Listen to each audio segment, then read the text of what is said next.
So next up is one of our very own, Tanisha Raffiuddin. So welcome, Tanisha. Tanisha is an architectural designer at JRA. She's mad keen on sustainability. She's got a master's degree in it. So I am forever in awe. She's a keen writer, and she has previously blogged for the AJ, their sustainability blog Footprint. And she is going to talk to us about how the passion economy fueled the co-working environment. Tanisha.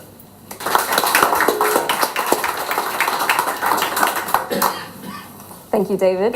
And I want to shout out to my colleague Harshini, who has helped me do the lovely graphics that you're about to see.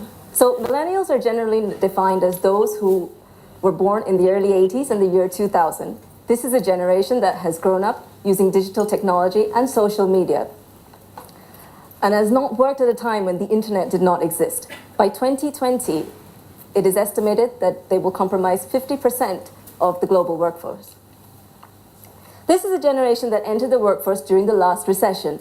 They had to be extremely creative and learn new ways of doing things to make a living. Off the success of role models like Steve Jobs and Mark Zuckerberg, they were motivated to become more entrepreneurial, and they turned to their passions as a source of inspiration. This led to the development of what is known as a passion economy. It is poised to be the next economic revolution as millennials begin to create, consume, and trade in an economy of ideas, products, and services based on their passions.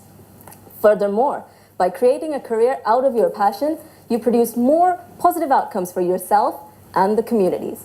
So now you have a passion-based idea. Where do you go to make it happen? Mobile technology and cloud-based computing systems have allowed us to be connected from anywhere at any time. This means people began to start working from home, from the coffee shop, and even at the beach. Now, how awesome is that? But though some enjoyed the freedom of this mobility, they also did not enjoy the fact that you ended up working alone a lot, and they missed the camaraderie of other people. We are social beings after all. Working in isolation led to loneliness and the decline of many small businesses. And this is where co-working sits very well. So conceptually, it's very simple, as we already know. It's about bringing people together to work together. The term was first coined in 2005 in San Francisco by Brad Neuberg, who set up the first co-working space. Effectively, different individuals and different businesses come together and work in the same space using the same facilities. Co-working offered a solution to the problem of isolation that many millennials experience. It allowed them to tap into a network of like-minded professionals. And effectively, it grew out of the desire for the millennial to place themselves in strongly bonded communities and also tap into the synergies that a shared space offers. So the first co-working hub set up to create a workspace that combined the best of two worlds, the independent space and the communal space. They say interaction breeds revolutionary ideas, so it was very intentional that the workspace was meant to foster collaboration and stimulate innovation at the same time. The co-working movement has 5 core values. Collaboration is one of them. And as collaboration is a dynamic experience, a series of settings are required to induce it.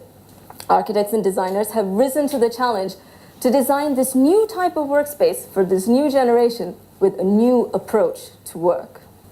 As you can see, over the years, co-working has developed its own architectural typology. And from the many examples you see worldwide, you begin to identify a very distinct physical character. The aesthetic of each space is derived from the vibe of the community it houses, quite like the space we are in at the moment. But broadly speaking, we begin to see a number of typical spatial elements. These include lots of natural light, bright interiors, a combination of the private focus work areas, collaborative work areas, cafes and lounges for interaction, but most importantly, good coffee. But it is not only about creating trendy spaces for the beanie-wearing hipster. It is also about building community. And a co-working hub provides a social network and a series of programs and events and workshops to support their members and help their businesses grow. Statistics show that those who co-work thrive more than their traditional office-based counterparts. 89% report feeling happier, and 70% report feeling healthier. This is particularly important and relevant given the growing awareness of wellness in the workspace today. The way we work is constantly changing, and these changes are driven by the prevailing technology and global economy of the time. Over the past century, we have seen the evolution of the office that has risen to these changes. But at the same time, the workforce is also evolving culturally. So, for the first time in history, 5 generations are coming together and working together in a single organization.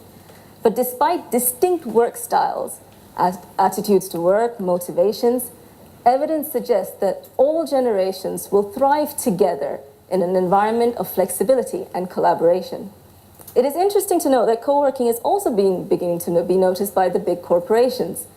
The success of their unique aesthetic and community philosophies is encouraging traditional businesses to adopt a similar model of workspace, and also helps to address the rising diversity in their workforce. But it is important to understand the inherent needs of the business and the work culture before doing so, because there is a danger of the office interior ending up being more gimmicky than collaborative. As much fun as a slide can be, we must really question whether it is for us. So, where are we now, today? So from a single collaborative workforce in San Francisco in 2005 to almost 10,000 and counting worldwide, co-working is now a mature and influential movement.